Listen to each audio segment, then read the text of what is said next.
Thanks a lot for the kind introduction. So, and for the opportunity to shortly present the activities in my CT lab. So, essentially, before I start, I would actually show you my research group. So, it's not done by me alone. So, it's done by many, many people. And we are basically focusing on machine learning. So I'm at the Signal Processing and Speech Communication Laboratory at the Electrical Engineering faculty. And we are doing basically machine learning for radar signal processing. So then we do lots of stuff in basic machine learning research, from uncertainties to LLMs a bit.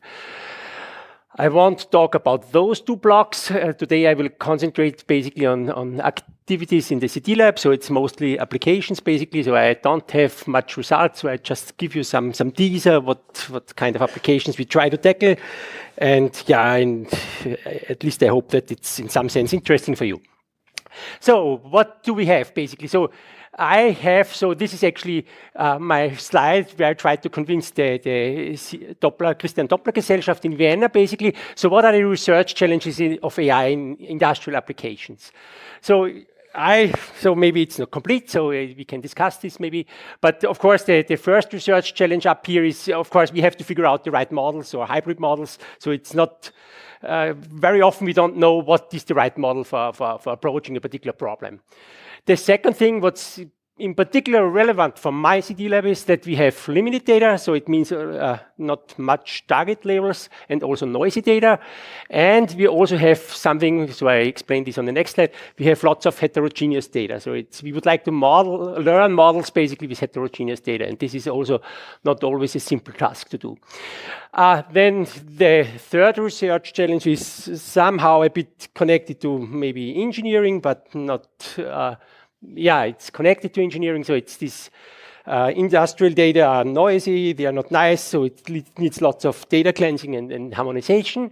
Then the research challenge 4 is basically test time adaptation. So if we have learned the model, of course, it should also work during test time. And if during test time there are some shifts or some changes, then we, of course, hope that the model also does not completely fail, so that it adapts basically to those shifts.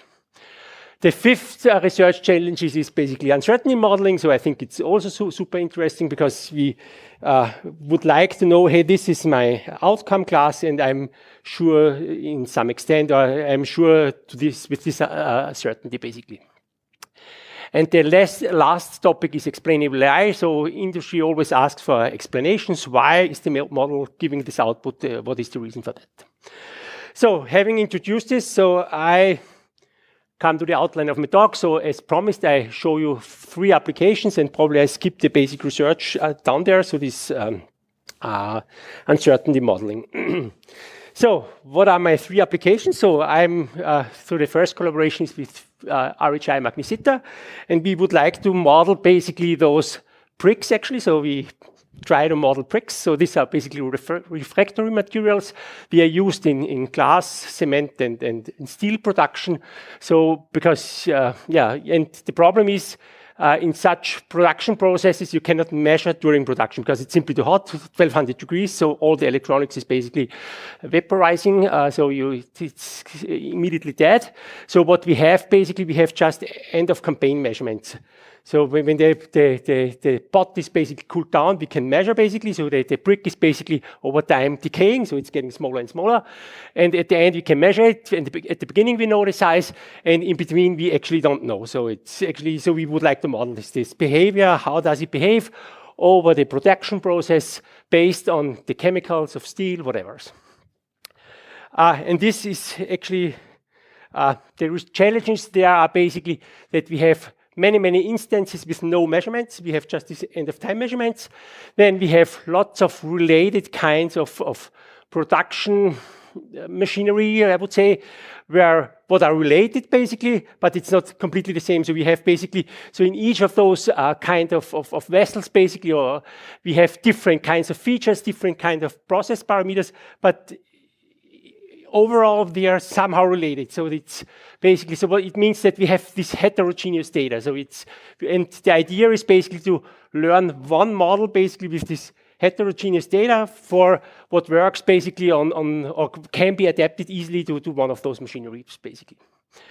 And then, of course, since we have lots of these different processes, we have lots of small data sets and not this one big, super large data set. So, second application. So I have to do it in 7 minutes. So it's for this reason, it's a bit of a quick tour here. So second activity is basically connected to Siemens, basically. So it's actually, they're sitting in Graz. They are coming up with models for trains, basically for rail vehicles. And the classical approach, maybe I go immediately to the next slide. So the classical approach, what Siemens is doing is they have a nice mathematical model of the train. And the train is basically, they let the train run over a track with excitations, basically.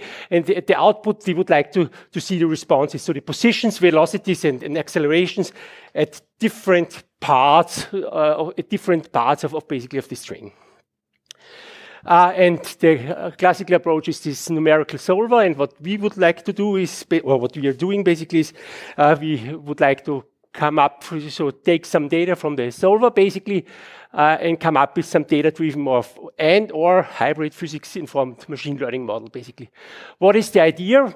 So if some parameters of the train changes or velocities or whatever, basically Siemens has to run basically the numerical solver again and again, basically. And what we hope is that our model basically somehow can generalize to slight variations of parameter changes and so. So this is a bit the hope of what we are doing, and we have some very first results, but it's a very simplistic model, I would say. So we have basically the red line is, so the x-axis is basically the training batches, or the number of training samples, basically, y is some error, basically. Without any data, so the physics-based model is basically this red dashed line. The purely data-driven model is basically the blue line, where basically the error shrinks with more and more data, and the combination of both is basically gives us a lower bound in some sense. So this was the second application. Now the third one, what we actually 1 minute or. Okay, sorry. The third application is basically with the Austrian power grid. So this is we are taking care of that we have electricity everywhere in Austria. And so here we are basically doing time series forecasting of the grid load and grid loss, actually. So actually the super challenge is this grid loss, because this is if this is accurate, then the Austrian power grid can save lots of money, because this is basically the energy what they have to pay for, and they have to buy it in advance. And for this reason, they would like to have this 24 hours day ahead forecast, basically. And we have basically, so this time series data is basically from Austrian power grid. So the nice thing is that they have these values already nicely collected in 15 minutes time slots, basically. And we combine basically this Austrian power grid data with meteorological data from Geosphere Austria, so some weather forecasts, basically, and try to predict basically this load loss and renewable energy production.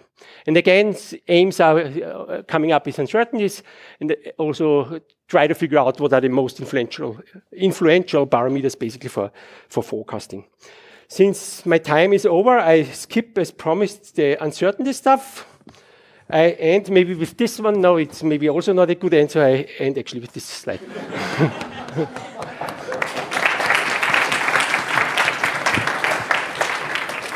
Questions?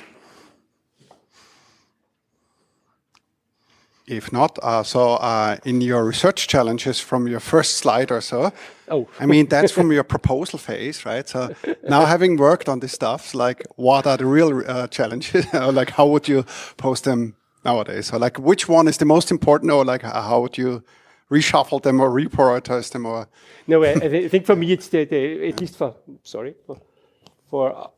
our applications, basically, at least for the steel application, the most challenging is actually this heterogeneous limited data, basically, because it's really super harsh environment, and you really get really not nice data, and it's really not easy to learn usable models or suitable models from those data, basically. So I guess it depends a bit on the application, basically.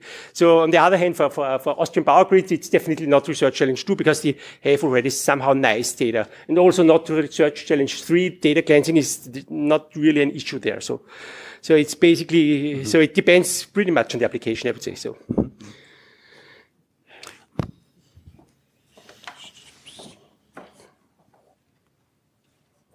For your time series example, which type of data did you use? So roughly what was it able to predict, and which technology, like which model architecture did you use there? You mean the Austrian power grid stuff? Yes. So it's basically, right now we are basically just exploring or exploiting standard models. So it's, of course, you have these old-fashioned models, so these autoregressive models, basically. But it's one is basically the more modern models are these temporal fusion transformers, basically, or this DIDE model, or DIDE, I don't know how to pronounce it actually. So it's basically some simple convolutional neural network-based model. I guess it has been published by Google or whatever. So it's basically, they have been used for energy modeling already. And this is, so we started with this project more or less recently. So we don't have now our own models. So right now we are basically setting up baselines, what we would like to improve basically. And for this reason, so we explore those models. But maybe you can ask me in half a year or so. Brief one and then. Yes, hello, AVL, Darko Stern from AVL. So in one slide you had a moment that you are saying to use physics-based deep learning. Yes, this one, such that you can speed up, be more accurate or whatever with compared to numerical solvers. Can you comment a little bit on which direction you are looking for? Is it numerical solvers just generating the data, or you're using a loss numerical solvers, or you're actually integrating numerical solvers into the ML? Here we essentially just generate the data. So the numerical solver generates the data, so it's not integrated in our machine learning model. So it's basically separate. So. Okay, let's thank Franz again.